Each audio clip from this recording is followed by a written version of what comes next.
not too long ago, I said I'd make a Godzilla review series, and I think it's been like a month since like my last one. So you gotta continue the series, I guess. Yikes. Godzilla minus, not Godzilla minus, Godzilla Raids Again was made in 1955. Like literally, like I think like a few months after the original, but it was also released like in a whole lot of different, like in like the original like copy that was released was in April 2020 or April to 24th 1955, released in the States May 21st 1959, and uh everywhere else after that. Yeah. Yes, I can English. Yes, I can totally form sentences without stuttering. Ah. You expect a Godzilla sequel to be received very well and very like well. Like, I mean, you see how Godzilla X Kong was. This movie didn't do all too good. Like, it was like critics say it was worse than the original, which I find it hard to believe, but then again, like the criticisms were kind of valid back in like 1955 because like it was just a goofier, more lighthearted version of Godzilla because like back then you're used to like seeing Godzilla just straight up eviscerate people. And you still are used to him eviscerating people, like especially in like Godzilla minus one, where like in one of the scenes he just fires a nuclear explosion out of his mouth out for no reason whatsoever because he just feels like it, I guess. I don't know. But in this one, you barely see Godzilla use his beam at all, other than to like stun people. Plus, back then it wasn't really a beam; it was just mist coming out of a puppet's mouth. Oh yeah, speaking of, the suit that they used was okay, I guess. Not good, not bad, but like it. Like, what can you do? You had to make a sequel within a year, so yeah. Uh, the suit did spawn an analog horror series, two of them actually, Summation Trial and what's the other one? Hold on, let me gotta look it up. If I'm gonna be honest, I can't remember the other one, but I know it's like based on like some like demon haunting a cartridge or not a cartridge. No, I'm thinking of the wrong thing. Demon haunting a VHS tape of the original Godzilla Raids Again. Uh, yeah, it I forgot the name, but I think it was really good.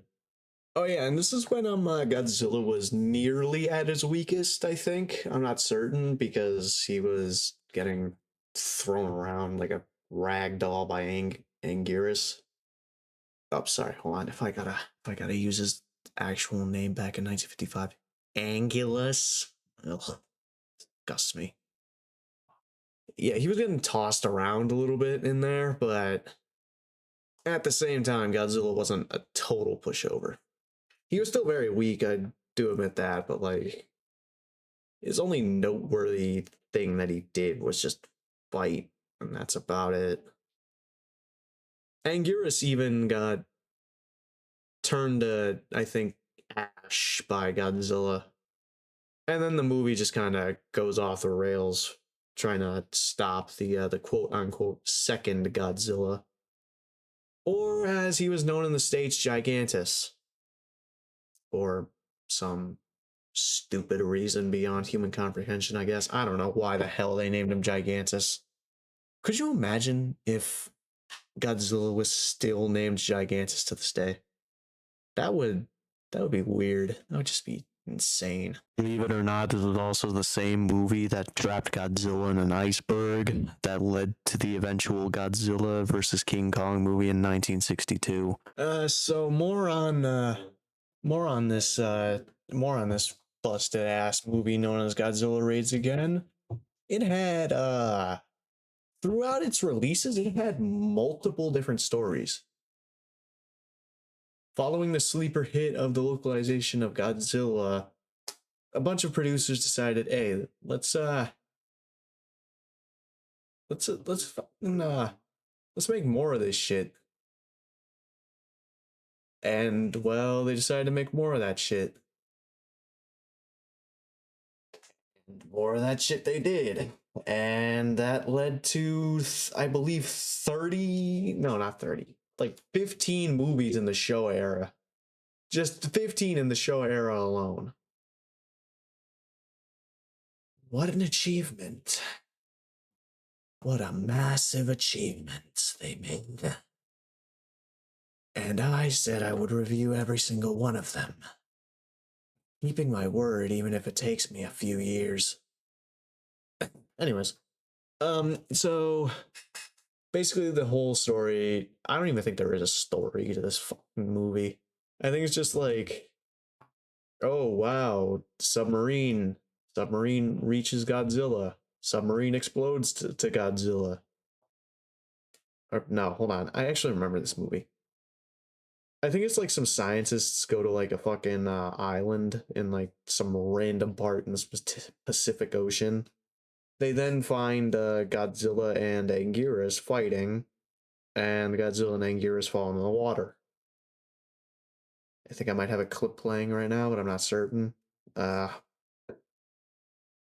So, anyways, after their first encounter, I believe the military is just like, yo, we got new monsters now, let's try and kill them. And then some other guy's like, nah, let them fight. Which both are dumb ideas because you don't have Serizawa to make another oxygen destroyer to kill the next second Godzilla. And if you try to kill the second Godzilla, I don't think it's going to be happy. Anyways, they decided to let the Anguirus and Godzilla fight for a while until Godzilla kills Anguirus, like he usually would. And then Godzilla flees, leaving Anguirus rotting on a beach. Ignore the fact that Mechagodzilla just got absolutely murdered back there. But yeah. And then Anguirus doesn't return until like fucking 1968, I think. But I don't know. Yeah, I don't know. I don't know. I can't remember. I haven't watched these movies in like 4 years. So Godzilla then flees off to the Arctic again, and then gets buried in ice. It's more interesting if I do the 1962 Godzilla vs. King Kong movie. But yeah, that's pretty much it for this movie. Yeah, I think that's all I got for this movie. All around, it's a solid 5 out of 10. I would have given it a little higher. I would give it a little higher due to it spawning 2 great analog horror series. Of course, one of them got canceled because you fucking Godzilla fans can't fucking keep your voice down. Yeah. Anyways, other than that, that's pretty much it.